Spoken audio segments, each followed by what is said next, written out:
Yo, what's going on, guys? Dave Locker with Odd Shop. You ready to talk some football? Preseason, week 2. I mean, really, it's week 1, but I mean, whatever. Hall of Fame game counts as week 1, but we're back. We got 2 games Thursday. We got, 6 on Friday, 6 on Saturday, and 2 on Sunday. We'll hit them all. We'll hit every one of them. Video for every day. We got you covered right here on the Odd Shopper channel. Coming off the Hall of Fame game. Lost that one. DTR, Dorian Thompson-Robinson, was definitely better than anticipated. A 5th-round rookie. I thought if we lost, it'd be because of his legs.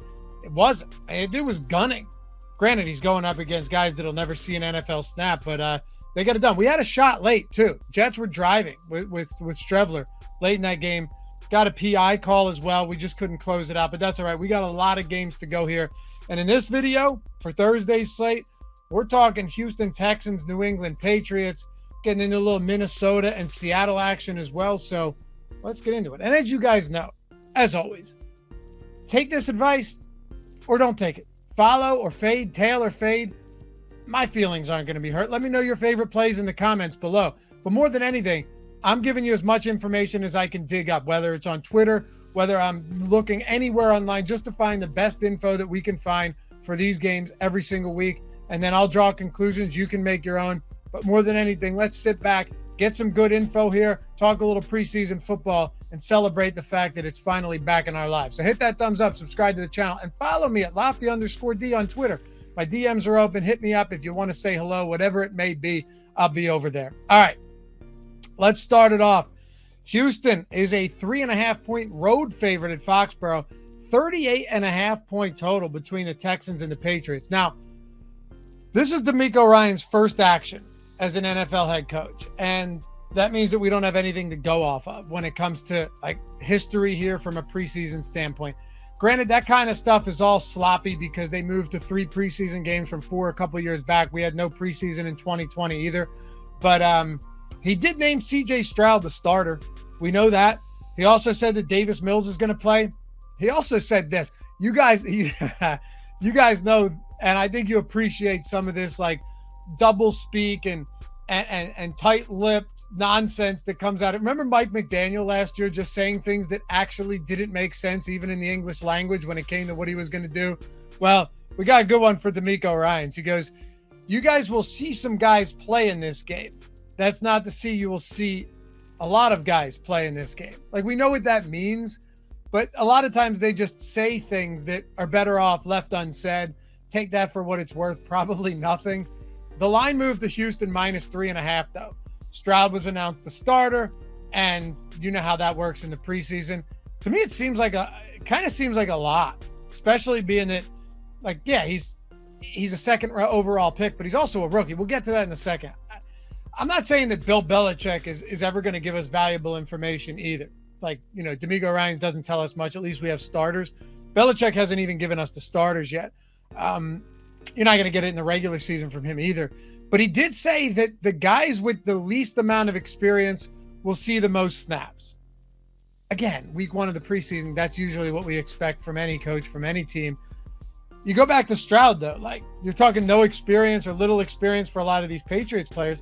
It's not like Stroud has experience. This is his first action, first taste of NFL action, preseason or regular season.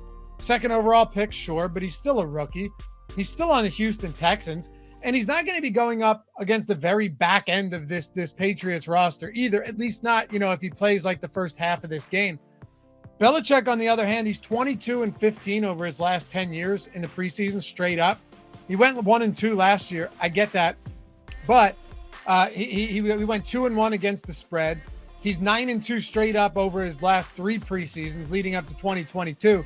He's also 32-24-4 against the spread, and he's 15-8 straight up in week 1. So there are some positive numbers there, kind of jumping all around, but you get the point. He was predictably tight-lipped when asked about who would play against Houston.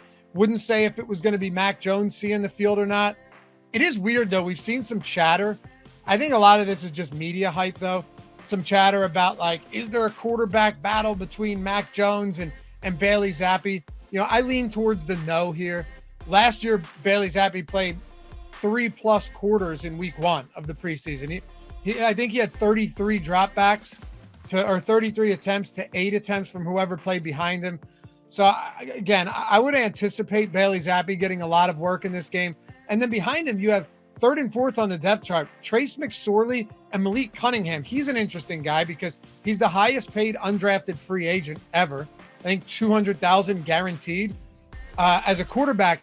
But then they're talking about maybe transitioning him into a wide receiver. I think in training camp, he's only seen 1 day under center at the quarterback position. So does this guy get any reps at quarterback? And if so, are they just going to have him run the shit out of the ball? Because as a dual threat guy, he can definitely move on the ground. That's an X factor. That's something I couldn't tell you about, honestly. We have no idea here. And if I said we did, I'd just be lying to you. So, I mean, Stroud, Davis Mills, what do we get there? I don't really know. I look at it like this. I could see Houston winning this game for sure, but you're getting, more than a field goal for the Patriots. Key numbers don't matter as much in the preseason, but plus 3.5 at home. I think I'm going to take the Patriots here. I'm going to take the points at plus 3.5. If you want to dabble on the money line, go for it. But plus 3.5 seems like a good number to me. All right, second and final game for Thursday night to kick off this week of the preseason. You got Minnesota on the road against Seattle. Minnesota's plus 4. They're 4.5-point dogs on the road. 35-point total here, which is kind of interesting to me. I mean, last year, you look at Seattle, you can't take much away from week one because remember, there was a quarterback battle between Drew Lock and between Geno Smith. Geno Smith is the definitive undisputed starting quarterback now. He had a nice season. We know how that works.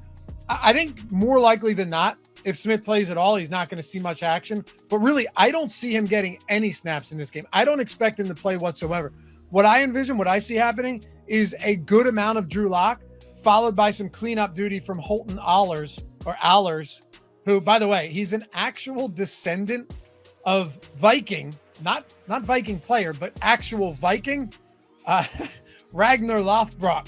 Remember the show Vikings? I know you do. Pretty crazy.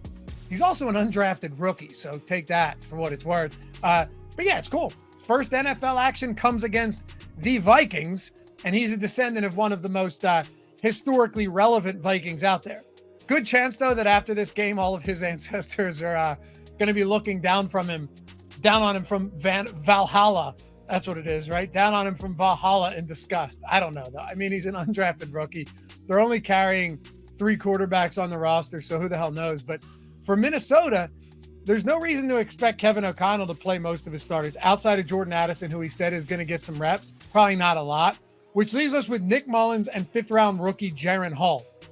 Is the quarterback matchup really that lopsided in one direction or the other?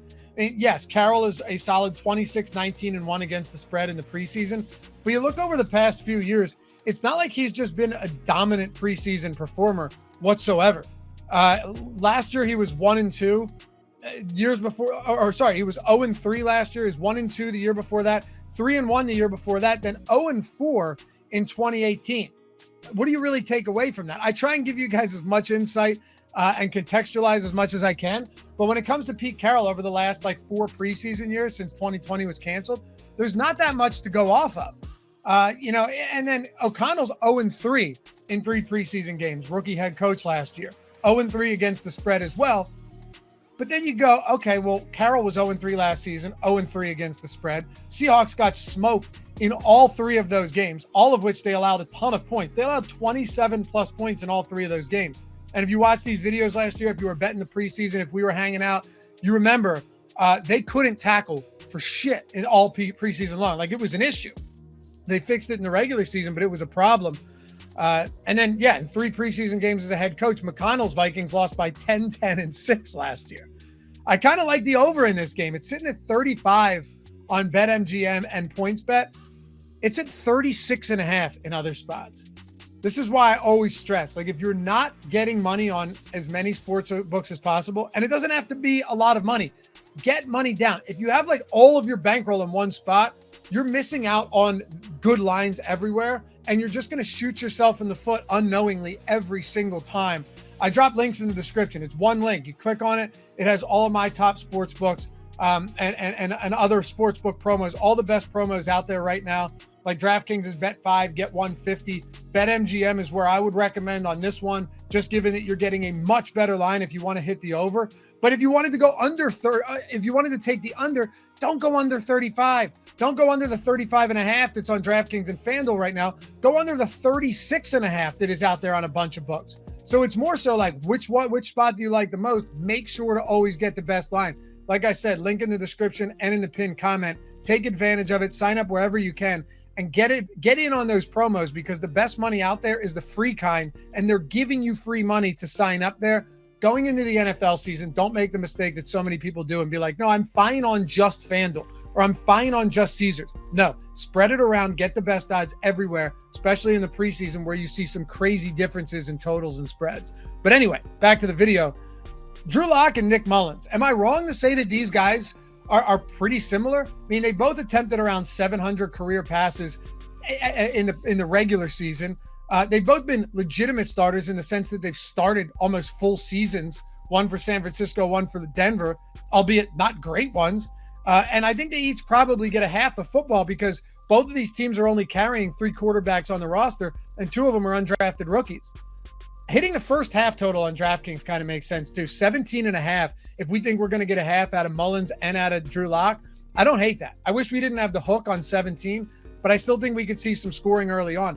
And as far as the backups go, or as far as backups go in the preseason, Lock and Mullins are 2 of the better ones you'll see. So I like the over here. I like that over first half on DraftKings as well. And I'd lean Minnesota plus 4.5. Here's why.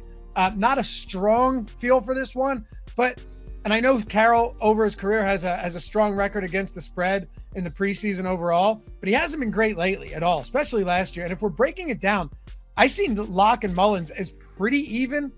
You're going to have Addison out there. Maybe he makes some splash plays against some backups. And then your backups, third stringers in Allers and Hall. Who the hell knows? You got a 5th round rookie in Hall, and you got a backup, and you got an undrafted rookie in Allers. So give me Vikings plus 4.5 in the over here. Or if you like that first half spread, over 17.5. Then we'll take the points with the Patriots as well at plus 3.5. Appreciate you guys watching and hanging out. As always, hit that thumbs up, subscribe before you go. We will see you back here for the next one. Friday, 6-game slate of preseason games. Peace.